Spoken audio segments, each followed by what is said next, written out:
Olá pessoal, tudo bom?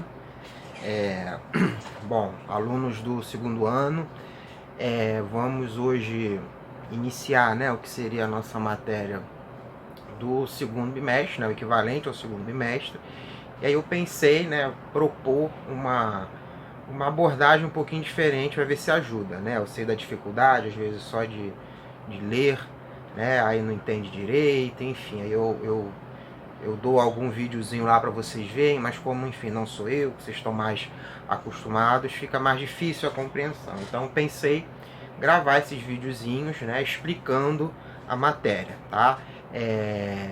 Para ajudar, também não vai ser vídeos muito longos, tá? Vou fazer coisas bem curtinhas, tá? Para não pesar demais, enfim, no celular, para não pesar demais na hora de baixar. Então vai ser só um vídeo só para dar uma visão bem ampla da nossa matéria, tá bom? Para ver se ajuda, né? Tentar melhorar isso, né? Eu sei que isso é um paliativo, né? É algo simples, mas que vamos tentar ver se ajuda, tá? E vocês, eu peço que me retornem depois que verem esse vídeo, depois que fizerem as atividades, me retornem na plataforma, né? Dizendo se ficou, se tá bom, se tá ruim, né? O que vocês acharam que precisa melhorar, se ficou legal, tá bom? Então eu vou iniciar sempre essa fala aqui com vocês e depois a gente vai ali pro computador, onde a gente vou poder passar algumas imagens, alguns vídeos e explicar bem em cima do resumo que eu passo para vocês, tá bom? Nesse momento a gente vai começar a falar sobre a Revolução Industrial, tá? Que é um momento também de grande transformação na Europa, que começa na Inglaterra, se espalha pelo mundo inteiro industrializado a partir do século XVIII, e essas transformações, né, que são trazidas pela Revolução Industrial têm um impacto profundo, não só no modo de produção, né, a produção em massa, a produção em escala, né, que é esse tipo de produção industrial que a gente tem hoje, mas também muitas próprias relações sociais, né, as relações entre as pessoas, relações entre empregados e patrões, isso tudo muda muito a partir da Revolução Industrial. Também muda a relação do homem com o ambiente, com o meio em que ele vive, né? Se hoje a gente está vivendo aí momentos de grandes mudanças climáticas, né? Isso se inicia com a Revolução Industrial, né? A produção humana na Revolução Industrial tomou proporções gigantescas e isso tem influência no meio ambiente. Bom, então vamos falar ali um pouquinho sobre a Revolução Industrial. Prometo que vai ser rápido para não tomar muito tempo. Vamos lá.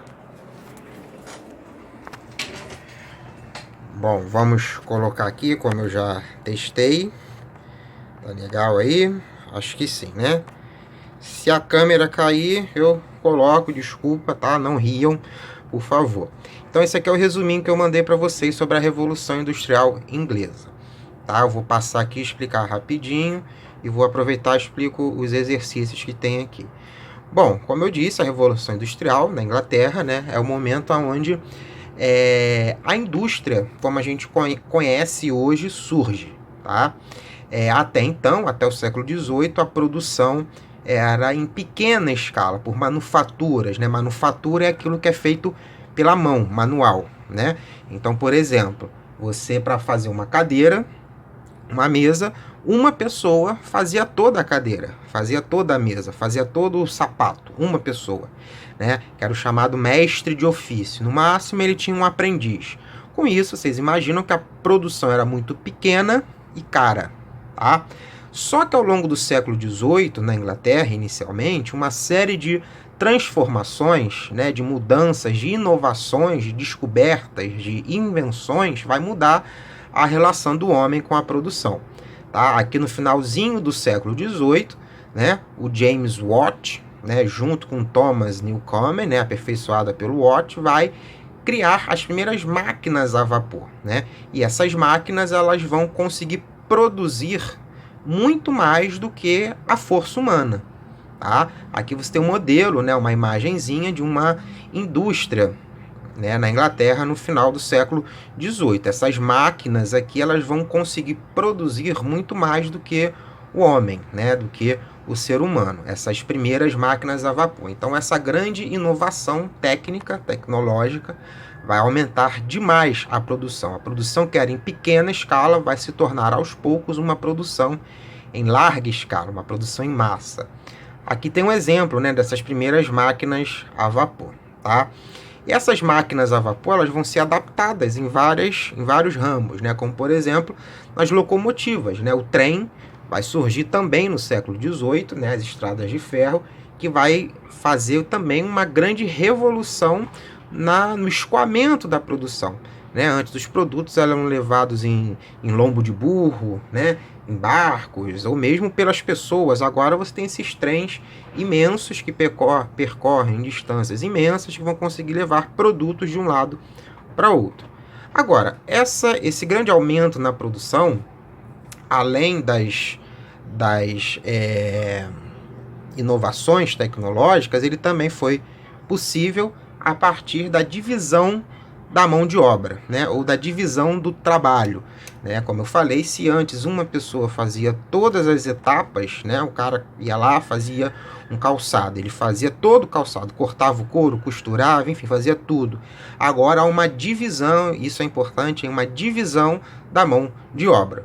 Então, um vai cortar o couro, uma outra pessoa vai costurar, outra pessoa vai colocar o cadarço, outra pessoa vai tingir, né? Então há uma divisão da mão de obra. Essa divisão da mão de obra também faz com que a produção dê um grande salto, né? Então, se uma pessoa produzia um sapato por dia, com a divisão da mão de obra e com as máquinas, agora 10 pessoas não vão produzir 10 sapatos. Elas, dividindo o trabalho, elas vão produzir 100, 200 sapatos por dia. Então vocês percebem como há um aumento dessa produção. Agora isso tem um impacto, como eu disse, né? O salário diminui muito das pessoas, né? Porque se o preço do produto era caro, essa uma pessoa que fazia o produto, ela ganhava muito. Agora não, com essa divisão há uma diminuição do valor, né? Do salário das pessoas. Consequentemente, esse dinheiro não some, né? Ele fica concentrado nas mãos do dono dessa nova fábrica, né? A fábrica surge aí. Antes, como eu falei, aquela uma pessoa que produzia, ela era dona do seu próprio negócio, digamos assim, né? Que a gente chamaria hoje de um microempreendedor. Agora não, agora a grande fábrica tem um grande dono, que é o grande senhor da fábrica, né? Um grande capitalista nesse sentido, tá? Então há uma grande diminuição dos salários, há o desemprego também, já que as máquinas vão substituir aos poucos a mão de obra. Isso é um impacto que a gente tem até hoje, né? Hoje em dia, então, muito mais, né, com a tecnologia. Isso é uma questão que vocês devem estar discutindo também lá em sociologia, tá? Enfim, jornadas no início, né, lá no iniciozinho do século, no final do século XVIII, início do XIX, a carga horária de trabalho era imensa, né, chegava a 16 horas por dia, né, hoje por lei o máximo é 8, né, podendo chegar a 9, enfim, 10 em alguns casos, mas era uma carga de trabalho extenuante, né, crianças trabalhavam, os trabalhadores não tinham nenhum tipo de direitos, férias, né, o que a gente tem hoje, né, férias remuneradas, né, descanso, repouso, salário mínimo, nada disso tinha. Isso vai ser um grande problema, né? É nesse sentido que eu falo que as relações sociais mudam, né, já que o homem estabelece um outro nível de relação com a produção. Tentando se organizar, né, os trabalhadores vão criar os sindicatos, né, que são organizações de trabalhadores, que na Inglaterra ficaram conhecidos como, aqui vocês estão vendo, trade unions. E esses sindicatos vão organizar uma série de movimentos, tá? 2, lutando por direitos, né, dos trabalhadores. Então a gente tem que começar a pensar que os direitos que os trabalhadores têm hoje não foram conseguidos por uma benevolência do patrão, porque os donos das fábricas são bonzinhos, não. Foi a partir de muita luta, tá? Então teve 2 movimentos importantíssimos, o ludismo, né, o movimento ludista, que está aqui, e o cartismo, tá? O movimento ludista era também chamado como um movimento dos quebradores de máquinas, né? Os trabalhadores entravam nas fábricas e quebravam tudo, né? Eles descontavam, né, as péssimas condições de trabalho que eles tinham nas máquinas. E o cartismo era um movimento que lutava pelos direitos, né, dos trabalhadores da classe trabalhadora, aonde eles exigiam, mandando cartas para a imprensa, melhores condições de trabalho. Daí o movimento cartista, tá bom? E a partir daí, alguma melhoria no trabalho dos trabalhadores começou a ter, tá bom?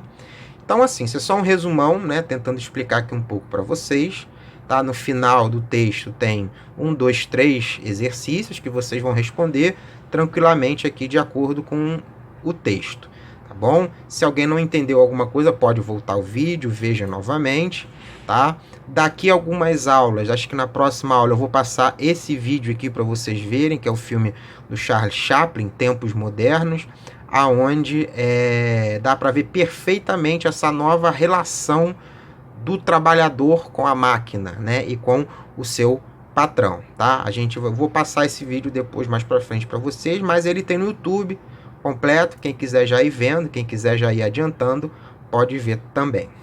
Tá bom, galera? Qualquer dúvida, tô à disposição. Grande abraço.